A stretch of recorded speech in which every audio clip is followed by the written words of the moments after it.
I, F32, don't really have a very good relationship with my husband's, J, M33, family. We have been married for 6 years now, and have a 4-year-old son, Aegon. Yes, we are Game of Thrones fans, please don't come for me in the comments. My in-laws do not really like me because I am not from the same culture as them. They are quite religious, but I lean towards agnostic, and they think that I am the reason why Jay has moved away from his faith. That is the farthest thing from the truth. He made those decisions himself, long before he even met me, so I don't know where all the worry is coming from. Anyway, they have some preconceived notions about me, and though we are cordial now, we are certainly not close. After Aegon was born, things smoothed out a lot between my Mill and me. She used to come over more, and as we talked to each other, we were able to understand each other's perspectives better, which helped ease things out a lot. My Phil is mostly unbothered about all the family drama, and he treats me with respect and doesn't interfere or meddle in our affairs, which is all I want, so things on that front are okay too. Moreover, both of them just dote on Aegon, and he loves spending time with them. So yeah, even though things were a little icy in the beginning, it is much better now, and I can see how much this means to Jay, because he has always been close to his parents, even though they don't believe in the same things anymore. The problem is my Sil. She's Jay's sister, Joanna, F40, and she has a 5-year-old daughter, Rachel. Joanna's husband left her 2 years ago because she was caught having an affair with his best friend. It was a mess altogether, and he fought tooth and nail to get Rachel's custody, but he only gets her on the weekends. That was a horrible time for the family, and though neither Jay nor I condone what Joanna did, we still knew we had to stand with her because we're family. It was during this time that I offered to keep Rachel with me while Joanna sorted out her stuff. It wasn't a big deal for me, honestly, because Aegon was the same age, approximately, and having a cousin to play with would be better for both of them. So Joanna used to drop Rachel at my place in the morning, go sort out her court stuff, look for places to rent, jobs, etc., and then pick her up from my place in the evening. This went on for about a month, and both Rachel and Aegon got used to each other's company. Naturally, when she took Rachel with her full time, Rachel was very upset. And Joanna, like a moron, took it as a slight to herself. She started feeling that Rachel preferred me over her, which was just not the case. She's a little kid, and she doesn't think that way. I told Joanna repeatedly that Rachel liked playing with Aegon, which is why she liked my place more than theirs, and if an arrangement could be made to have them play together, the problem would resolve itself. I knew Joanna was butthurt about this, and I don't really blame her. Her emotions were all over the place, even though she was the one that was cheating. Things got sour between us because she accused me of trying to steal her daughter, and that was when Jay had had enough. He told her that she should be thankful to us because we were helping her cheating, but on the contrary, she was the one pulling an attitude with us. She went low contact with us, and it just hurt me a lot because the kids were suffering because of her. What she didn't know was that her ex-husband, Noel, used to bring Rachel to our place during the weekends so she would get to see Aegon. He had sworn Rachel to secrecy, but all of us knew it was only a matter of time before she spilled the beans. She was just 3 at the time, and she would eventually have told her mother, but all of us thought that it was worth the risk. When the big reveal finally happened, there was a lot of drama, and Mill and Phil had to intervene and asked her to stop being thick and think about her daughter instead. It took some convincing before she could finally see our side of things and agreed to have Rachel and Aegon play together. The thing is that the kids absolutely adore each other. They're like siblings, and since they're so close in age, they gel really well together. It's honestly a delight watching them. Especially since Jay and I had decided that we would have only one child, and I had always felt that not having a sibling is sad for a kid. But here, we kind of have the best of both worlds. The kids took turns at each other's places. There were times Rachel came over, and other times Aegon went to Joanna, or even Noel. And most of the time, they were at Mill and Phil's place. Things were okay, and never once did I suspect that Joanna was harboring such resentment against me for all these years. Had I known, I would have put Aegon's safety first, and now I can't help but think that I have failed as a mother. For the last 2 years, things have been more or less fine with Joanna. The kids get along, and that's what matters to me, so there's that. But all of this changed yesterday. Jay has been out of town for a week because of work. It's just me and Aegon at home, and even Mill and Phil are on vacation. I suddenly fell really sick 2 days ago. I was running a temperature and feeling nauseous.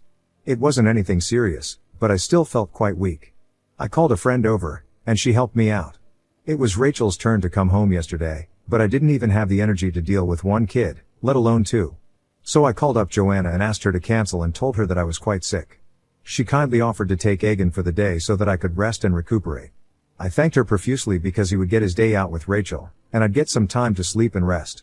We finalized the plan, and Joanna said she would pick Egan up and take both him and Rachel to the adventure park in town, and after that, they could also have a sleepover at her place. This would tire them out completely, and they could enjoy it, whereas I could get a full day to myself. I was very grateful for her gesture because she has very rarely shown me this kindness. I could never have guessed that something was amiss. I thought that she genuinely felt sorry for me and my sickness, which is why she offered to help. The next day, which was yesterday, she came around noon and took Egan with her. I told her to keep giving me updates once in a while, and she told me that I had nothing to worry about and that he would be fine.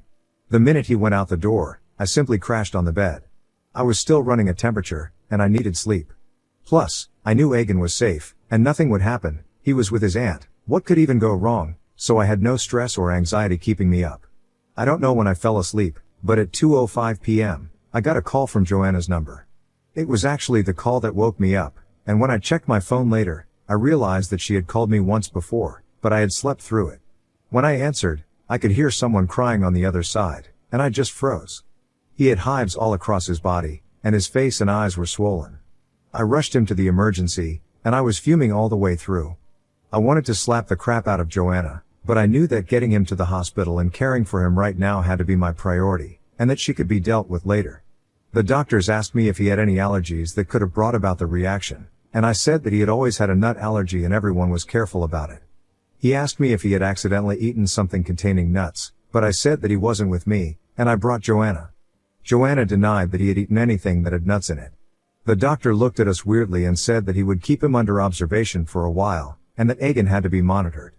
This was when Rachel burst into tears and said that Mommy gave him my peanut butter sandwich even when I told her that he couldn't eat it. I saw red. I flung at Joanna and slapped her right there in the hospital, in front of everyone.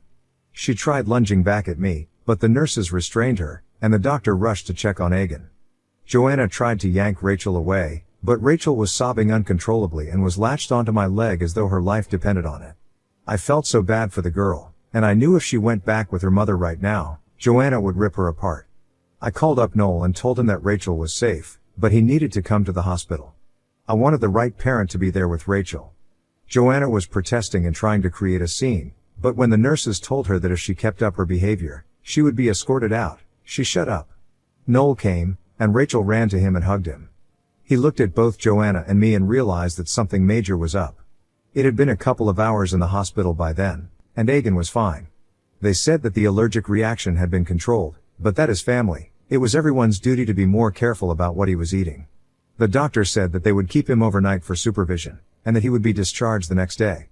Noel offered to drive me home, but I said that I needed to talk about what happened, and I needed both Joanna and Rachel there, which meant that he had to be there as well. We went to a dine-in to grab a bite, and what Joanna told me just made me lose my crap all over again. I had composed myself a little in all those hours, but listening to that bitch talk made my blood boil. I first asked Rachel what happened. She looked nervously at her mom, who was glaring at her. Noel stepped in and said that she needed to be honest about everything and not worry because he would protect her, and that she needed to do the right thing. She was still very nervous, and while Noel was coaxing her into telling us the truth, Joanna was trying to create a ruckus, saying things like we were bullying her daughter and that she would not stand for it. I told her to shut up and let the girl speak and that her intimidation tactics wouldn't work anymore. It took some time, but Rachel finally told us what happened. She said that Joanna had given them money to buy sandwiches from the sandwich stall. Rachel bought a peanut butter sandwich, whereas Egan bought a mixed fruit jam sandwich. While they were on their way back, Egan asked Rachel if he could have a bite, but she said no because he wasn't allowed to eat peanut butter. Everyone in the family knows about Egan's nut allergy, even him. So I'm surprised that he asked her for the sandwich, and I'm glad Rachel had the sense not to give it to him. She said he didn't make a fuss but looked a little down because he didn't get to eat the sandwich. When they got back to where Joanna was, why the hell wasn't she with two tiny kids in the first place is beyond me. Joanna asked Rachel why Egan was being mopey. Rachel said that he wanted a bite of her sandwich, and Joanna got mad at her. She said that she should be sharing things with her cousin and that she had been taught better, blah blah. Finally, Rachel said she had to cut in and remind Mom that Egan couldn't eat peanut butter, but apparently, Joanna was having none of it. Then both of them kind of got into a fight, and Rachel tried to resist Joanna's attempt to get her to give him the sandwich, but Joanna called her own daughter a greedy little bitch and snatched her sandwich from her. By this time, Rachel said that both Egan and she were crying, and she said that he would get sick like Andy told us if he ate that sandwich, but Joanna said that this was just a harmless prank and nothing would happen to him. She gave him the sandwich, but by that time, Egan too was in tears and said that he did not want the sandwich and wanted to go back home, but Joanna literally force-fed him the sandwich. Rachel didn't use these exact words, but I know what Joanna was up to. It took every ounce of my strength not to lunge at Joanna and strangle her then and there, but I didn't want to do all this in front of Rachel. The poor girl had had enough for the day. Once she was done, she was in tears again, hugged Noel, and said that she wanted to go with him because mommy scares me. All this while, Joanna was scoffing as if trying to discredit what Rachel was saying. I asked her if she had anything to say in her defense, and she said that she had no need to defend herself from the likes of me. She said that if I chose to believe a 5-year-old over a grown woman, I had to get myself checked because clearly, there wasn't a single logical brain cell left in me. I didn't fight with her or press for justifications because I was thoroughly exhausted, but I did tell her that if she refused to tell me her side of the story, if there even was one, I would take Rachel's version as the truth and proceed accordingly. She told me that I didn't have the power to do anything, and I just told her to watch out because she might be family, but Egan comes first for both me and Jay. And while I was being kind to her, she had no idea what Jay would do when I told him. That's where the panic set in. She told me not to involve Jay because Rachel was lying. She then started rambling something about what had happened, but I told her to cut the crap. I had given her a chance to explain, but she blew it. So now she could deal with Jay herself. I walked out and let Noel and her sort their crap out about Rachel together. I felt bad about leaving Rachel behind, but I didn't have it in me to deal with that night. I love the kid a lot, and I am so grateful to her for saving Egan's life by calling me, and I wish I could just take her away, but she has a father who needs to now step in. On my way back, I called Jay and told him everything. He was so stressed he said that he was going to come back. I told him that I had it under control and that they would discharge Egan the next day, but he was adamant. I didn't really stop him because I know he gets worried, and gun to my head, I could have actually used the support. I know Egan is all better now and we needn't worry about anything, but I know for sure that I am not letting Joanna get away. She has deliberately endangered my child, and she needs to pay for it. I don't know how she will, but I know that she will. I can never trust her with Egan again, and at this point, I am even worried for Rachel. She was so petrified of her mother, I can't even imagine what goes on behind closed doors. Update 1, sorry for the delay in the update. I know a lot of you were asking for it. Honestly, things have been so busy and stressful at home that it never even crossed my mind to check Reddit. Jay came back the next day, and I hugged him so tight I think I displaced some of his organs, lol. Egan was discharged, and he seemed okay, just tired, so we let him sleep for as long as he wished. I asked Jay if he had spoken to Joanna at all, and he said that there was nothing to talk to her about and that he would never forgive her for doing something like this intentionally.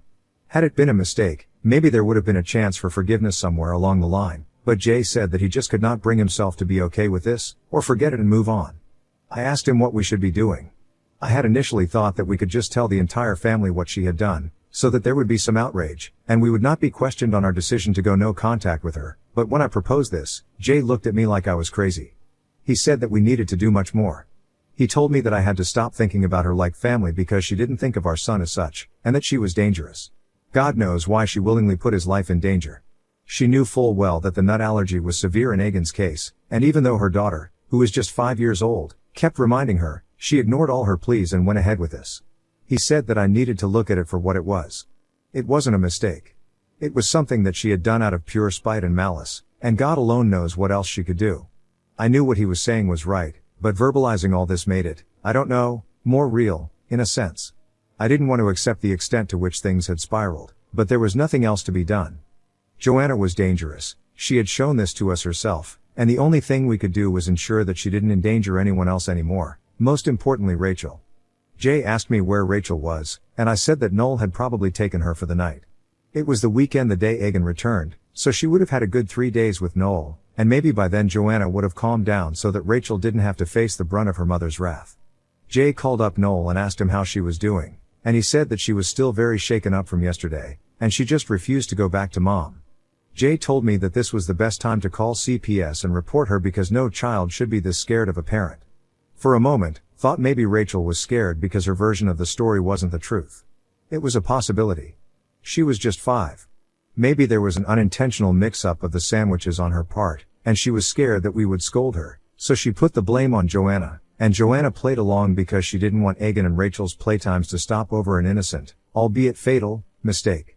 I somehow couldn't shake this feeling away, even though no child could lie in such detail. But I just couldn't believe that despite knowing about Egan's allergies, Joanna would deliberately feed him the sandwich, despite being told no. It seemed borderline crazy, and she had never behaved this way before. So we decided to call Noel again, and I asked him whether Joanna had admitted to anything, and he said that she broke down and told him everything. He had secretly recorded the entire conversation, but he told us it was too dark to listen to. We asked him to forward the recording to us nonetheless, and there we could clearly hear Joanna admitting to everything. She said that she didn't know why she did it, but she did. Noel was furious, and he asked her why she didn't go to the emergency herself, and she said that she couldn't afford the bill. He told her that she should be thankful that Rachel called me up because if she hadn't, Egan would have died. She was sobbing in the recording and kept on saying, I'm sorry, but I didn't have a single feeling of sympathy left for her after that. I realized that the stress of the day had actually made me forget the seriousness of the situation. And it's true. If Rachel hadn't been smart or brave enough to call me, Egan would have died. I owed that kid my son's life, and I knew that I had to do everything in my power to keep her away from that a-hole of a mother and woman. We called CPS and told them everything. We told them that we were worried about Rachel's safety and that if she was capable of deliberately inducing an allergic reaction in a child, and then not responding accurately because of a purported lack of funds, we didn't know how safe her own kid would be with her. The officer took note of it and asked us what the custody agreement was, and we told them everything. The next Monday, which was 2 days later, the officers were at her place. We knew because she sent a scathing text to us, telling us that she knew we were behind this and that she should have killed Egan when she had the chance. I have blocked her since then, but Jay hasn't. He called her up and gave her a piece of his mind and told her that he would go to the ends of the earth to keep Rachel safe from her because she clearly wasn't mentally stable. Mill and Phil were finally roped in, and we told them everything. At first, they tried to make excuses for Joanna, but when we made them hear the recording, they didn't have anything to say.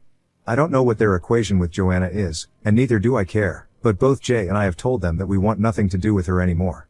We hope that CPS is going to take Rachel away from her, but we can't be sure because there is no neglect or abuse involved in her case. But I know that if she continues to stay with Joanna, she is going to make things horrible for her own daughter. Update 2, CPS has removed Rachel from Joanna's care, and she is now going to live with Noel permanently. The custody agreement had to be officially changed, and Joanna went crazy about it, and now we know why. It wasn't because she would miss Rachel or something. It was because she was using the child support payments to fund her life. The child support was an insane amount, and now, she's going to have none. Keeping Rachel with him is going to be better on the pocket for Noel, not that it matters to him anyway. Noel has also been asked to take Rachel to therapy because the poor kid has been having nightmares ever since the Egan affair. Egan, on his part, is doing well. He doesn't even remember much, and when we ask him how his day with Auntie and Rachel was, he just says he had a lot of fun, and the best part was the hospital ride at the end. I cannot even fathom why someone would hold so much resentment for a child. Mill has been quite upset over the incident, not Egan's particularly, but the one where a mother lost her child due to our intervention, aka Joanna.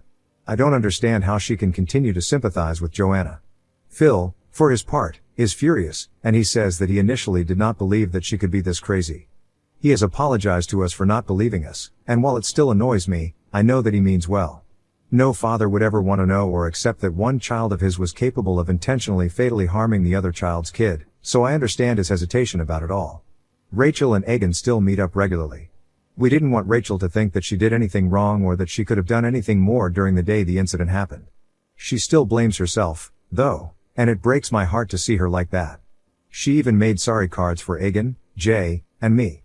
I think it has to be one of my most prized possessions. I try spending time with her as much as I can. Call me old-fashioned, but I feel that a child needs a maternal figure in his or her life, and Rachel has never had that. Even though Joanna is a mother, I don't think she has the capacity to be maternal. She has proven that with the way she was with Egan.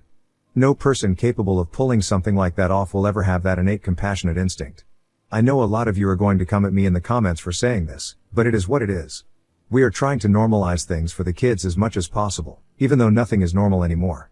Joanna has been trying to get in touch with Jay and me, Mill told us, but she's blocked everywhere, so that's an unnecessary headache she has taken upon herself. She tries to subtly act as an intermediary, but every attempt of hers has been shot down, and both Jay and I are running on thin ice with her. She either gets it herself, or we go no contact with her pretty soon. I can't have her talking about that bitch and trying to get us to be a family again. Update 3, Joanna tried to take Rachel from school. The school already knew about the issues going on, so they were prompt in reaching out to Noel. Rachel is safe, and she just doesn't want to be with her mother at all.